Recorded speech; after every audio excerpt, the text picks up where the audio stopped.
The wrath of God is being revealed from heaven against all unrighteousness and ungodliness of men who by their unrighteousness suppress, hold down the truth. We are by nature God rejectors. So what hope do we have if we twist the truth of God by nature? John Piper turns to Romans 1:28-32 to answer that question in this episode of Light and Truth. This sermon was originally preached at Bethlehem Baptist Church on November 8, 1998. Paul's teaching about why a society degenerates further and further into unrestrained, debauched, destructive evil is unlike any analysis you will hear today. And one of the reasons for that is that when a society is sinking into moral decay, it no longer has the categories or the framework to recognize what's happening. So that the analyses from within aren't accurate. They are symptomatic of the problem. The social mind becomes so defective that the moral decadence is reflected in it rather than being named by it. Now we live in such a day in America, and the inability to render sound moral judgments abounds everywhere you look, almost. Which makes this passage of Scripture incredibly relevant to us. Precisely because it is so foreign to us. Today, something that doesn't sound foreign, something that doesn't sound strange, morally or spiritually, is probably an echo of the atmosphere we're breathing, and therefore of no use to us, no matter how good it makes us feel. We need a word from outside our defective world and our depraved thinking. We need a word from God. Now, what we have in today's text is a list of 21 kinds of evil. What I would like to do with these few verses is three things. I want to ask, where does this come from? Where does this list come from? Then I want to ask, why is it here? Why did he do this? Why bother stringing out a name for 21 kinds of evil? And thirdly, I want to ask whether there's here a remedy for those kinds of things in my heart and in this society. Those are my three questions. So my first question is, where does this come from? It all began back at verse 18 or earlier, where Paul explains why it is that we need the gospel. We need good news of the gift of righteousness to us from God. Remember in verse 16 it says, the gospel is the power of God unto salvation to everyone who believes, to the Jew first and also to the Greek. Why is it the power of God to save believers? Answer, verse 17, because in it, the righteousness of God, which is our huge problem, because we don't measure up to it, the righteousness of God in the gospel is being revealed for faith, to faith, which means that the righteousness that God demands from us through faith, He gives to us. And that's the best news in all the world for sinners.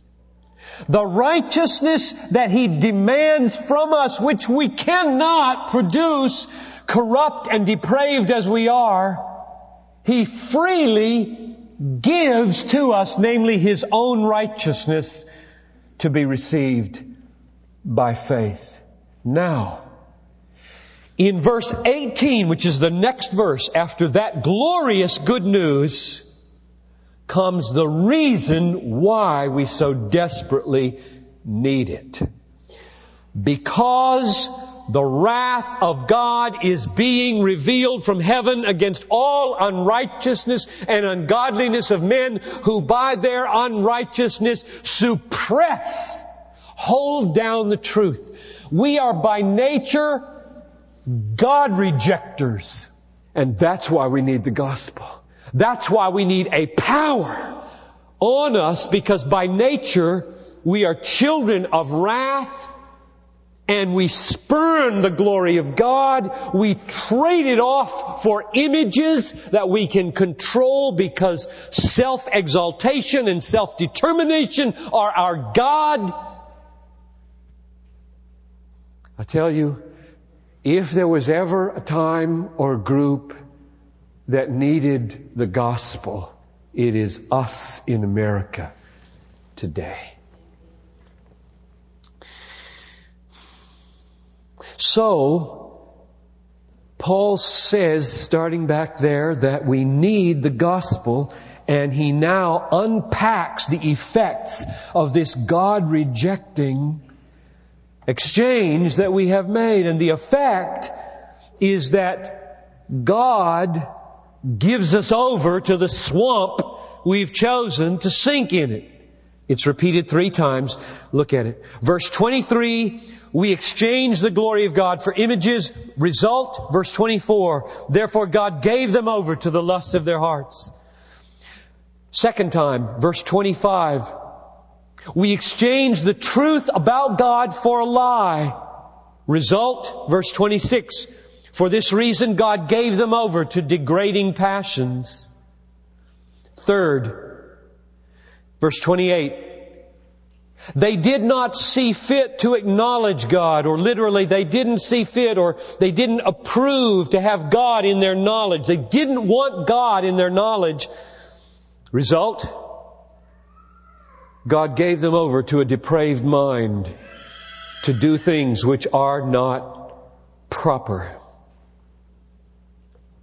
Now that's what Paul meant back in verse 18 when he said, the wrath of God is being revealed from heaven against all unrighteousness. The wrath of God is being revealed in these 3 phrases. Verse 24, He gave them over to lust. Verse 26, He gave them over to passions. Verse 28, He gave them over to a depraved mind. That is the wrath of God. God's response to worldwide disloyalty and treason against the Creator is not first to cast us into hell. That comes later if we refuse to repent. The first outpouring of wrath is to give us over to sink in the swamp we choose. That's the first work of wrath. So when I said back at the beginning of this message that Paul's analysis of what's happening in America is different from any analysis you will read today, that's what I had in mind. You might hear an analysis today that goes something as profound as this. You might hear someone say, okay, America, you have built your bed of relativism and secularism and amorality. Now sleep in it and all its fruit. You might hear that. But Paul doesn't say that. Paul says something far more horrifying than that about us. This text does not say our immorality deserves judgment. This text says our immorality is judgment. That's what the text says. He handed them over to a depraved mind because they did not want Him in their knowledge. The sinking in the mire of our immorality is judgment, not that which later deserves judgment merely. That's theocentric or God-centered realism. That's the analysis that you need to have of your own soul and this society if you're going to appreciate the gospel, which is so gloriously sufficient for it. That's his second observation in his analysis. Here's the third observation from verse 28 in his analysis of our condition. The effect of giving us over is that we have depraved minds. God handed them over to a depraved mind.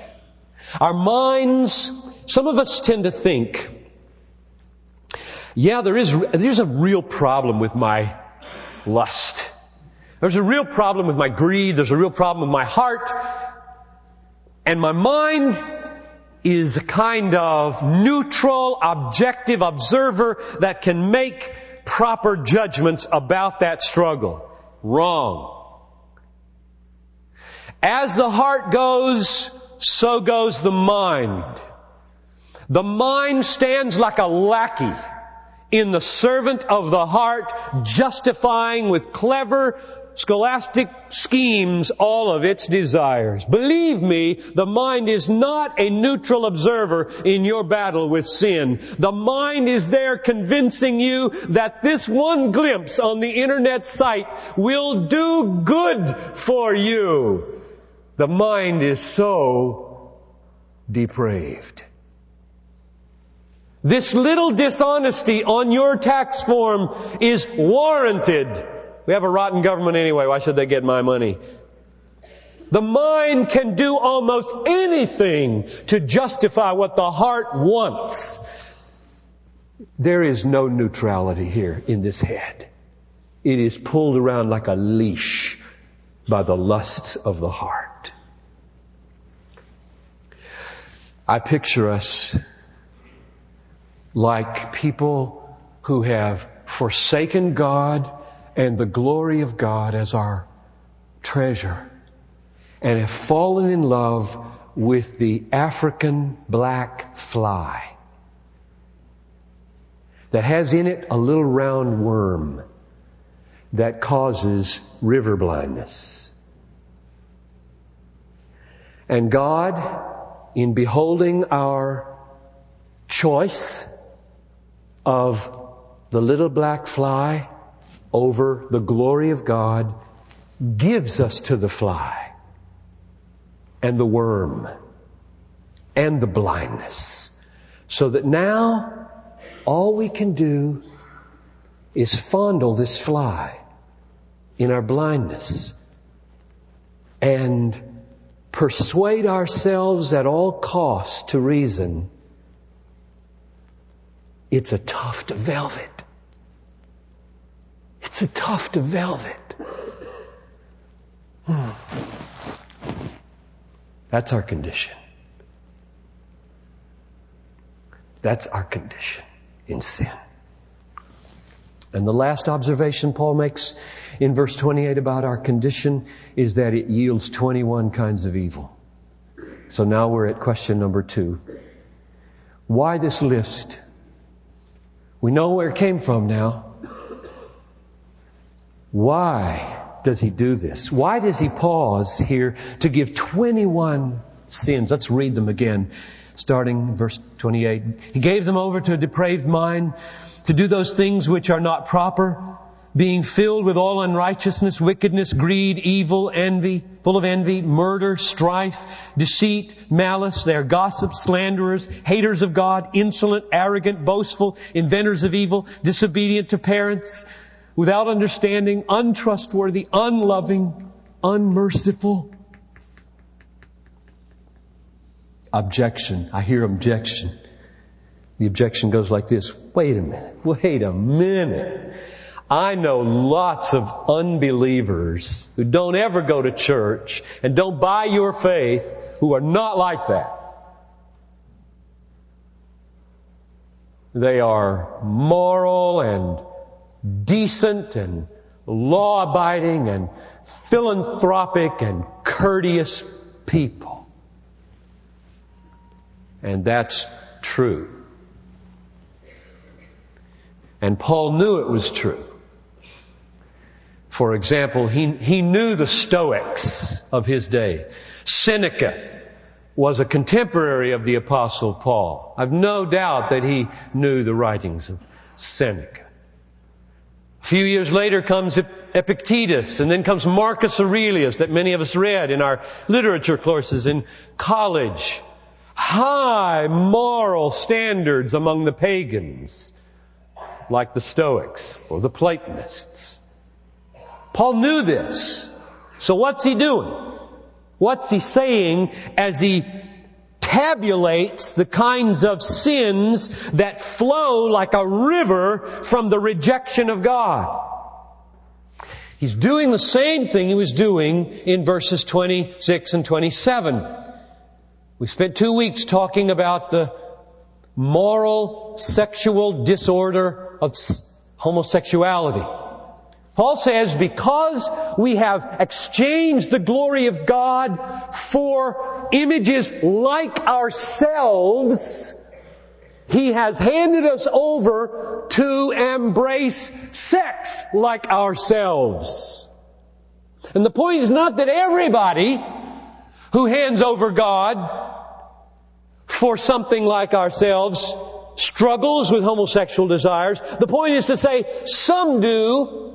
And the more God gives us over as a society, the more do. And it is emblematic of what we've done at the spiritual level. That's what's going on in these verses. What's going on here is not an exhaustive list of sins. What's going on is a range and an array of the kinds of things that flow out of the human heart when God begins more and more to give us up to the swamp we have chosen when we leave the fountain of living water called God and His glory. And I think the reason it is extensive like it is, 21 sins, why not 5?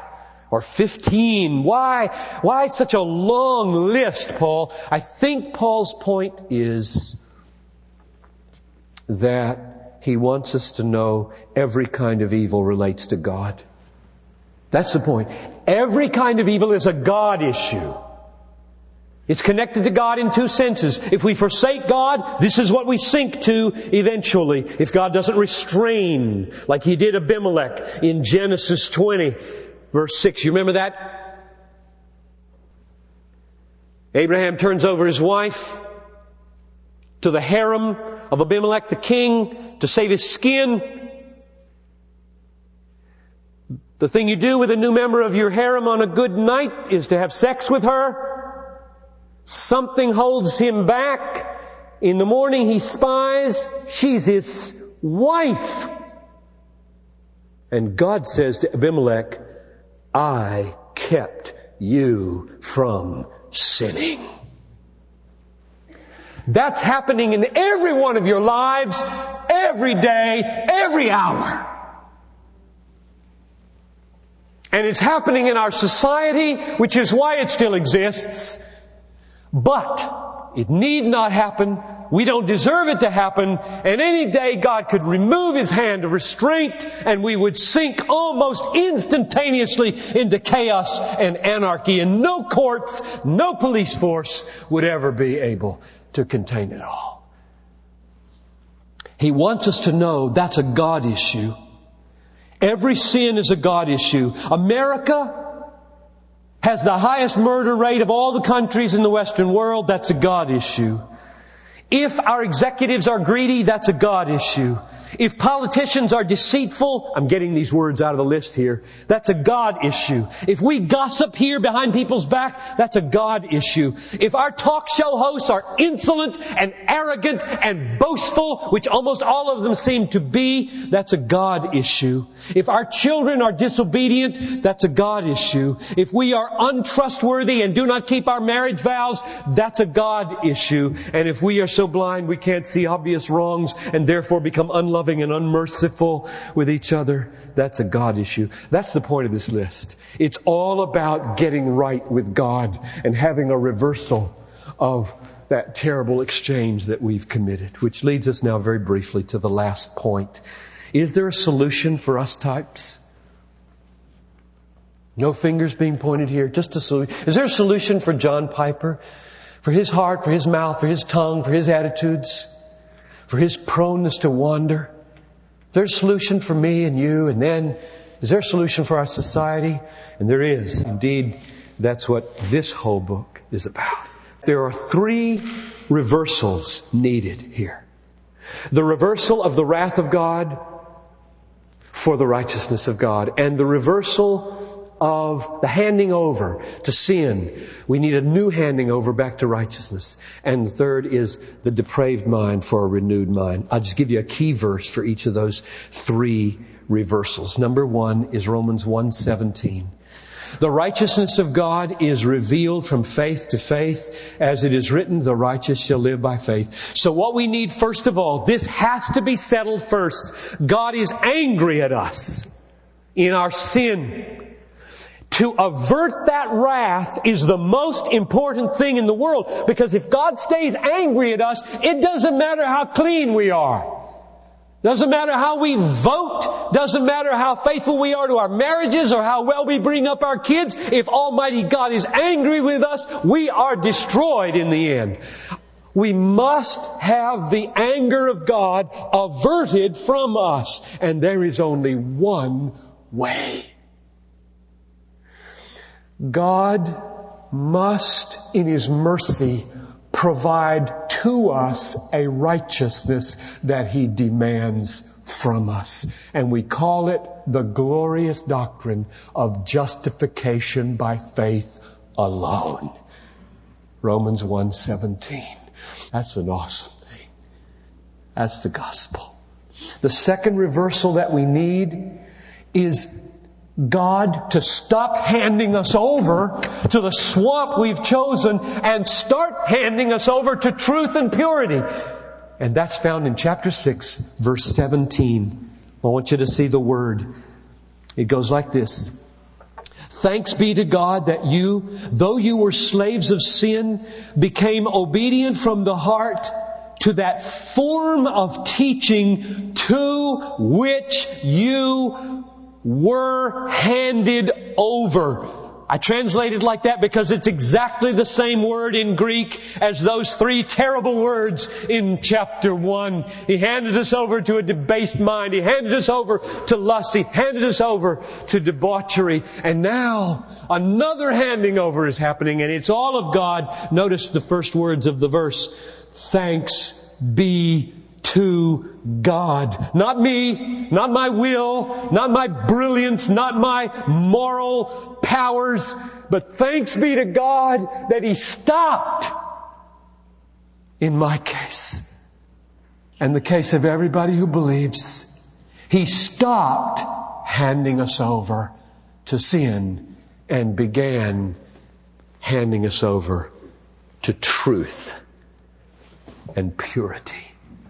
We need that reversal, and you may have it by faith. And lastly, what about the depraved mind that we got? What about this mind that is so prone to twist and distort the Bible and twist and distort God and turn Him into somebody that I like to get along with, a chum and a pal, and He has no wrath and He has no standards and He's all forgiveness and there's no consequences? What about a mind that creates a phantom like that to be destroyed by? What are you going to do with that mind? And the answer is Romans 12:2. Do not be conformed to this world, but be transformed by the renewing of your mind. You see that? Be transformed by the renewing of your mind so that you may prove what is the will of God. Good, acceptable, perfect. This is Light and Truth, God-centered preaching to help you see Christ clearly and treasure Him truly. I'm your host, Dan Kruver. Thank you for listening. On our next episode, John Piper continues our series on our gospel need with a sermon titled Depravity's Descent. I hope you'll join us. For more resources, visit desiringgod.org.